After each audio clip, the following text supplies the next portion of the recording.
build your first house and you got the blueprint and you're reading the book on how to do foundations and framing and hang windows and doors and siding and roofing, and everything that you do is a little off. The first foundation you ever pour, it's like this, and the frame, you're going to make up for it. And then you just kind of, by the time you get through the first house, it's built, it works. You're not going to tear it down to fix it. But that was my first business. There was so many things in my business that I was putting the roof on it, and I was looking at it going, damn, if I knew what I knew today, I would have done that differently.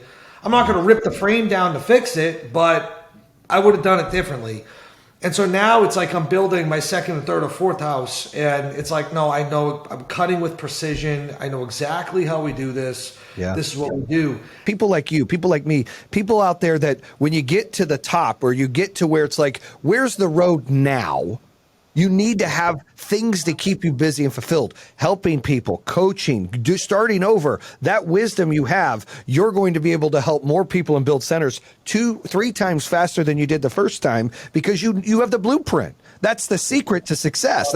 That's what you get to coach. That's what I coach. Like when you have the blueprint, I built $1 billion business in 8 years. We did $600 million in revenue in 2021. I can build 5 $200 million companies in 3 years because I have the blueprint. That's what's key. I think that people need to understand is you didn't get to the top and just walk away.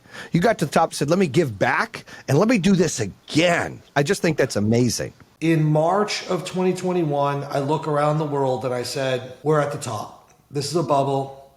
I see people are making millions of dollars in crypto. People are making big money trading pictures of monkeys. Like this is crazy. Yeah. Like the second we're selling hundreds of thousands of dollars for a picture on your phone of a monkey, that like some got to change. And mind you, I started my business in 2008 at the beginning of the recession. So I'm old enough where a lot of people in today's world are not, that they don't remember what a recession even looks or feels like, or that it's even possible. You talked about losing focus. I'm always one that owns my own shit. In fact, my book was called Own Your Power, but in there I talk about, look, you got to own your own shit. Everybody up. There were times when I started making money I've never made before, coming from the trailer park, never had any nice clothes or shoes, anything. I bought the Lambos, I bought the Ferraris, I bought the Rolls Royce, I bought the $8 million house. I did all the right? But I lost focus. I lost focus of things being fulfilled. I felt like when I got the Aventador, there were no midgets and circus coming by to celebrate. When I got the $8 million house, there were no special fireworks or rolled out red carpet. Like it was all great, but when you get it, you lose, in my opinion, I lost focus of what am I chasing next? Like I've got all these things. What else am I going to chase? And that's why rich people are more depressed than non-rich people, because they have nothing to chase. And what you did and what I finally started to see is you kept doing things that were fulfilling. First of all, the feeling fulfillment, right? People always say, dude, what do you define as success? And I tell people, success is happiness or fulfillment, right? I don't care if you work at Walmart and you push a broom all day. If you're happy, I know people that are happy as hell that make $25,000 to $55,000 a year. I'm friends with people who make billions a year that are unhappy as hell. So that doesn't bring happiness. It's just a vehicle of hey, you know what? It's nice that I have. Surely makes things easier, and you're able to give back more. You got to make enough money to give back more. That's another key that people seem to forget. It's not just, but that fulfilling part of helping that grandma that's raising her grandchild and the mother's not around, or that fulfilling part of helping these, the 50 people in there in the rehab center that you're going to talk to get through the 12 steps. Or coaching, which I've just recently got into, which is so fulfilling to me. Like, oh my gosh. I love it. People don't know. People don't understand that is better than any kind of money you can make. I'd love to hear stories like that. I think people like that understand the real come up, like they've seen the worst of the worst and they start to see the best. When you start to give back to those people, when you created those facilities, what was that feeling you were getting? Because yes, it's business, but that's just a part of it. It's the fulfillment and feeling you're getting from the other part. Talk about that. That's honestly what happened before I did that. Was I got into recovery and I started this process of personal development through 12-step recovery at first, and it's been more since then. And I started to change from the inside out, and I started to have this passionate recovery experience, and I started volunteering my time going into these like state-funded, run-down treatment facilities, and going in and just hanging out with the guys and teaching them recovery and sponsoring them and just kicking it with them. And the high that I got off of helping other people and like pouring into someone else and seeing the result of my efforts in them, it triggered something in me, and I was like, I need to do this for the rest of my life. It's cliche, but they say that you have to hit rock bottom, and I don't know if everyone has to. I think anyone at any time, at any moment, can change their life for the better right now, like that. But for me, what happened was I hit rock bottom. I was a drug dealer. The life was fun for a long time, and I had plenty of money and plenty of resources, and then things just consistently got worse. I started getting in trouble. I started going to jail. I started burning relationships. The addiction started to catch up with me. What it ended up as was the last few years of my addiction. It was just pathetic and lonely, and I was homeless. I was on the streets. There was a lot of drama. There was a lot of, just every day was filled with drama, but the pivotal moment that I often tell in my story is the last day that I got high. It was December 6th of 2006, and in a moment of desperation, I robbed a guy for $82 with a butcher knife from the kitchen. And that was the moment. I was hiding in that closet, and I shot up 4 bags of heroin, and I sat in that closet in the trap house in the hood all night long, thinking that the police were going to kick the door in and find me. They didn't. And I was just like, this is it. Like, if I don't change, like, right now, I'm dead. All of that experience and that wisdom that you gained, that you have from your struggles, you apply that to your new opportunities, and things just get better. And that's the competitive nature we have in us. And that's something I train myself, because when I lose, I'm like, and I just, but it makes me want to win more. And I use it as motivation and fuel. And look, that's me learning and adapting and keeping it real. But you got to love winning more, right? Winning has got to be. And what is winning? Winning is beating yourself today, beating yesterday's you. That's winning. Doing a little more today than you did yesterday. That's winning. AGB, always getting better. 1% more today than yesterday is winning. That's the key here. You've got to decide what you're going to do and quit finding excuses to not succeed. Don't play to not lose. Play to win. You got to play to win. Like, if there's anything you can learn from the shit that I'm saying today, it's you are competing with yourself today to yesterday's version. You're not competing with everybody else on social media. You're not competing. And people are like, I like to win. Like, I like to win and I want to be the best company, blah, blah, blah. I get it. I love to win. I love to win. Let me phrase this. I hate losing more than I love winning. And that's a problem. Right? Because I hate to lose. And I hate that more than I love winning. And it should be the other way around. You should love winning more than you hate losing. I'm competing with my best version yesterday. I'm competing with myself every hour. I got to be better this hour than last hour. I got to be better today than I was yesterday. I got to be better this month than I was last month. That is about confidence. Arrogance is like, oh, that guy. I'm better than that guy and that guy. Like, you're wasting all your energy worried about where the they are on the scale. Where they are on the scale. Worry about where you are on the scale. Challenge yourself to be better on the scale. Challenge yourself and look where you were yesterday and where you are today. That's the biggest key. The difference between success and failure is so small. It's the little things you do. It's the mindset. It's the effort you put in. It's the way that you handle problems. It's the way you react to problems. It's the way that you learn from failures. It's the wisdom that you take. It's how you put your ego to the side. That's the difference between failing and being successful. It's these small little things. So I'm a big believer. First, you got to think positive.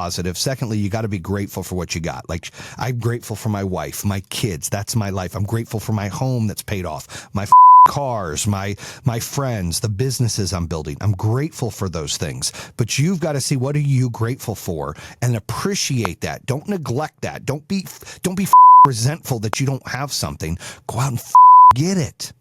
Go out and get it. When I look at some of these sticks out there that got all this I'm like, that got what? Good for him. Hell yeah. That's the American dream. Let's go. I've got more to go get. That's how I look at it. But how do you look at it? Do you sit and complain and waste all your energy? Or do you push yourself? I look at it as like, well, if that can get it, I clearly can get it. That's how I look at things. That's how you have to look at things. The journey, the way to get there makes you better. If you've got fast, instant success, good for you. But let me tell you something. It's not going to last in most cases. You got no foundation. You have no skill sets. You only get better when things are tough and when you're having to learn to adapt to things, or you educate yourself, or you get a mentor and you want to learn. Those are the things that make a difference in your life. Not when you're complaining and you're finding ways to not, to not succeed, and you're holding yourself back and you're in your own way. That happens all the time.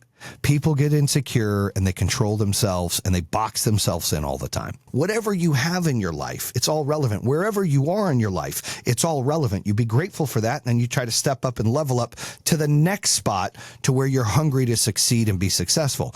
That's how this works. You can't just stay in a hole. You can't just think that things are just going to fall out of the sky in your lap. They're not going to. They just won't. That's just not how this works. It's not how life works. You got to go out and get it. I'm a big believer of taking what people do and reapplying it and then making it yours. You don't have, we have cell phones. Do I need to go out and make a new cell phone? No, I use the cell phone and I use it to my advantage, right? You don't have to recreate every single wheel. You do have to be creative. You do have to have a vision. You can't be a complete copycat. You can't just follow.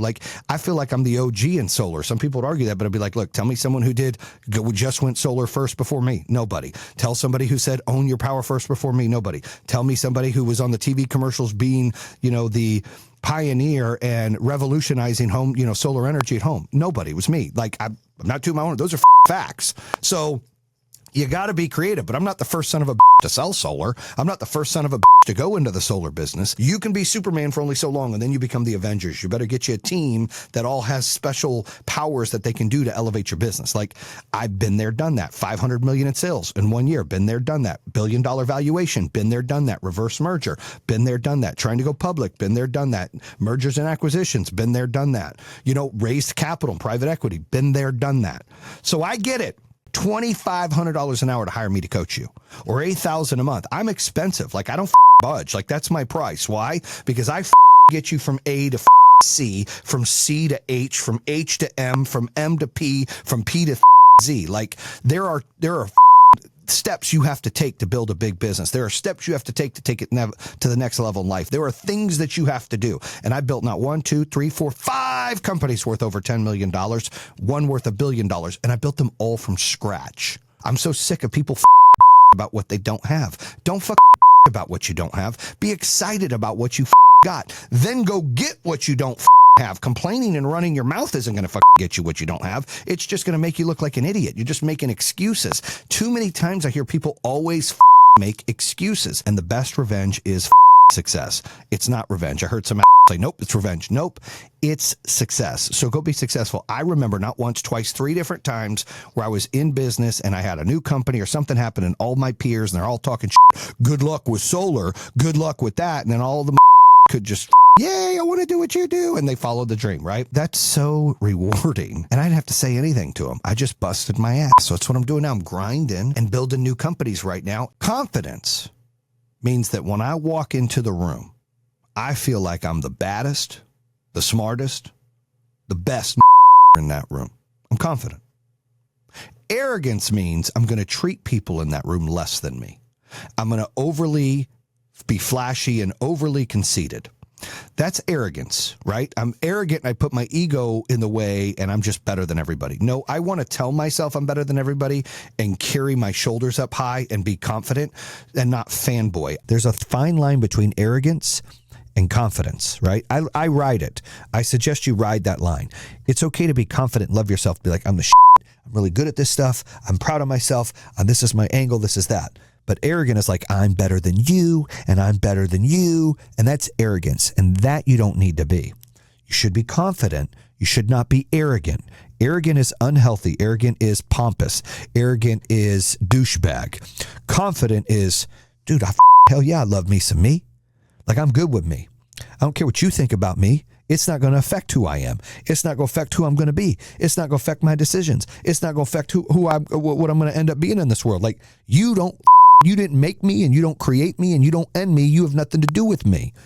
So I don't allow that that noise, that gossip, that drama to get into my head. I love me some me. If you're looking at yourself and you're like, I'm ugly, or I'm fat, nobody wants me, and I'm not smart. When you start doing that, that's not true. That's not true. God made everybody equal. He gave everybody attributes, skills, deficiencies, superpowers. You just got to find what yours are. You've just got to look in the mirror and understand that you're beautiful in your own way, and that there's somebody out there that thinks you're beautiful also, and that some beauty is more inside than outside, and some beauty is outside than inside. I want you to start focused on loving your yourself more, paying attention to yourself more, pushing yourself to be better in all the categories of life. Understand that you're beautiful inside and out, and understand that if you don't like something about yourself, make sure that it's that you don't hate it. It's that you dislike it, and you're giving a plan to help make it better, whether it's personality or physicality or whatever it is. You go and you put the effort in to make a change. If you're not putting an effort in, it isn't going to change. Stop the gossip. Stop the drama now. It ends today. Stop it. Quit gossiping about people. Quit talking negative about people. It makes you look like an asshole or Nimrod. It makes you look like you're insecure, and you're vomit at the mouth, and you project down your own insecurities. Know that right now. Stay out of the drama. Stay in your lane and stay out of other people's lanes. It's not your business to be involved in other people's business. It's your business to better yourself and your family. So get on that par right now. Pay attention to your opportunities that come in front of you. Jump on those opportunities. Those unicorns only come by every now and then. You got to keep your eyes peeled back. You got to pay attention to those coming, or you're going to miss that opportunity, and you're going to watch other people do it, and it's just going to be a vicious cycle. Bam! We're going to talk about staying between the buoys and staying focused on what's important to you. That's right, because too many times we get stuck in the abyss. We get stuck in the mud. We get stuck in the swamp. We allow outside influence to change our mindset on how we're going to handle ourselves, how we're going to carry out the day, how we're going to finish the day, how we're going to interact with people that we care about, we love, and people that we don't like. All that matters. Everything's about reaction, not action. That's correct. It's about how you react to things, not how you act on things. And people try to pay attention too much to the action. It's how you react. Life is throwing you all kinds of softballs, bullets, baseballs, footballs, spikes, darts. You got to deal with it all. It's just coming. You've got to be able to dodge and be like the Matrix. You got to be able to handle your situation correctly and stay focused on what's important. Take it from me. You can lose everything in one day and not know it. And it could be out of your control. And everybody out here pounds their chest and you control everything. No, you don't. You can only control how you react to everything. Let me say that again. You can't control everything. You can only control how you react to everything. What does that mean? Well, that means you can't control if you're going to win or lose today. You can't control if you're going to fall in love or not fall in love. You can't control if your spouse is going to be good or not. If your partners are going to be truthful or not going to be truthful. If your business is going to survive, it's not going to survive. If you can't control losing somebody. You can't control hurting. Like, there's obviously decisions you can make, but you can't control things like you think you can. You can only control what you can control, which is your action or reaction to something. Period. When you first open a business, you're involved in it more, and then when you get a little bigger, you kind of just you're like, all right, you got people to do that. Let me focus on this. Well, I'm kind of in the middle right now. I'm trying to get things done fast, but I'm also savoring those moments and developing the people around me to be better. And that's key. You want to build a strong business or strong foundation or strong nucleus of people you work with, or even a family. You've got to continue to develop people and level them up. When you're not focused and you allow the tiredness, the anger, the depression, the anxiety, the storms to weigh down on you where you can't advance to do what you need to do, and it slows you down, the day defeated you. The hour defeated you. So you got to worry about trying to conquer the hour and win the day, right? Conquer the hour, win the day. How do you do that? Focus on what's at hand. Conquer that. You got to conquer that hour. I lost this hour, Jayson. That's fine. Conquer the next hour. And you just keep conquering, and then you focus on, did I win the day or did I lose the day? And if I won the day, what happens next? Okay, well, now I got to focus on winning tomorrow, because this doesn't end. There's no break. Now, what I'm doing a little different than what I used to do is I'm smelling the roses and trying to enjoy the journey rather than trying to just get to the destination. I'm trying to enjoy and savor the journey. You have to get some of these smaller things done in order to build up the momentum to stay focused on what's important, because it's very easy to lose focus. I mean, I do it sometimes. I get frustrated. I get tired. I get worn out. I mean, even this morning, I'm like, dude, I don't want to get up. I'm tired. I'm exhausted. Oh, can I just go to bed and take a break and somebody else do it today? I know you guys can relate to that. We all run through days like that, right? But you got to put your old, all right, attaboy, attagirl, kick your own ass, and you got to go. You got to go, because you don't get a do-over. And every moment you waste, you won't get it back. Every hour you waste, it ain't coming back. So you got to put in the work. You got to put a dent in this universe, man. I'm doing everything I can, building the out of this, so we put a dent in this universe, so I can look back in 5 months, 8 months, 10 months, 12 months, 16 months, 20 months ago. Hell yeah. All that work and sweat and tears and fight and argue and toughness and anxiety and stress and failure that just kept hitting to get to the success is worth it. But right now, when you're in it, it sucks.